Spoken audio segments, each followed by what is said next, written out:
Գևորգյան հոգևոր ջեմարանում մարտի 6-ին մագիստրոսական ավարտաճառերի պաշտպանություն տեղի ունեցավ։ Մայրաթորի տարբեր կառույցներում ծառայող 4 սարկավակներ քննիչ հանձնաժողովին ներկայացրին տարբեր աշխատանքներ։ Անդրադարձան հոգևոր, կրոնական, եկեղեցական, պատմական թեմաների եւ հիմնախնդիրների։ Տիգրան Սարգսակ Հակոբյանը ներկայացրեց կրոնական զոհաբերության էթոլոգիական համատեքստը ղևտական գրքի օրինակով։ 5 կտակարանի գրքերից այս մեկը իսրայելցիներին տրված օրենքների ժողովածու է։ Եբրայական կրոնի օրենքների եւ ծեսերի մեջ են զետեղված նաեւ զոհաբերումների տեսակները եւ կատարման կարգը։ Զոհը հաշտեցնում էր մարդուն եւ Աստծուն, զոհը հաշտեցնում էր մարդուն եւ զոհը հաշտեցնում էր մարդուն եւ իր հոգուն։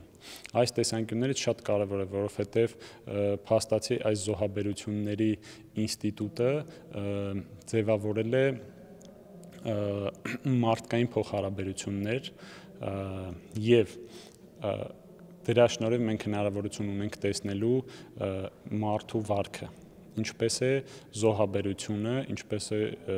ցուլի, նոխազի, ոչխարի, աղավնու կամ հացի զոհաբերությունը օգնել 5 կտակարանյան մարդուն հաղթարել իր առօրյա խնդիրները, ստրեսները,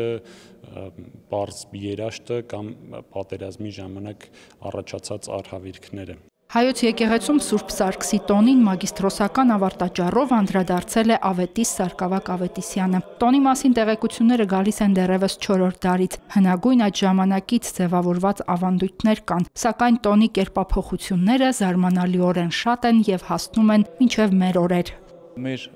ավարտաճառի աշխատանքներում փորձել ենք ընդհանուր կերպով համ մշակութաբանական քննություն իրականացնել, համ ծիսաբանական։ Երկուսը մենք փորձել ենք համատեղենք մեկ աշխատության մեջ։ Երկուսից էլ մենք եզրակացություններ ենք արել, որ Սուրբ Սարգսի տոնը շատ մեծ փորձությունների միջով է անցել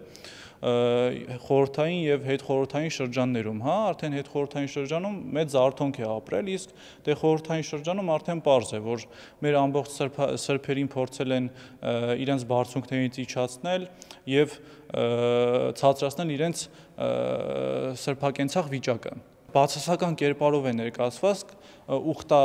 ուխտավորությունը, ուխտի գնալը, կրոնը ընդհանրապես, քանի որ դա խորհրդային շրջանն է։ Կարեն Սարգսակ Եղիազարյանը քրիստոնեության եւ հեթանոսության փոխհարաբերություններին, դրանց բախմանը, այդ բախման թողած հետևանքներին է անդրադարձել։ Մինչ քրիստոնեության պետական կրոն հռչակելը, ընդունելը, այս մենք չենք մոռանում, որ մեր հայերը ընդունում էին հեթանոսական կամ նախաքրիստոնեական կրոնը, ուստի այդ ժամանակաշրջանի ցիսապաշտական մարդկանց ապրելակերպի ժամանակաշրջանը շատ տարբեր էր։ Ուստի տվյալ կրոնը բախվելով քրիստոնեությանը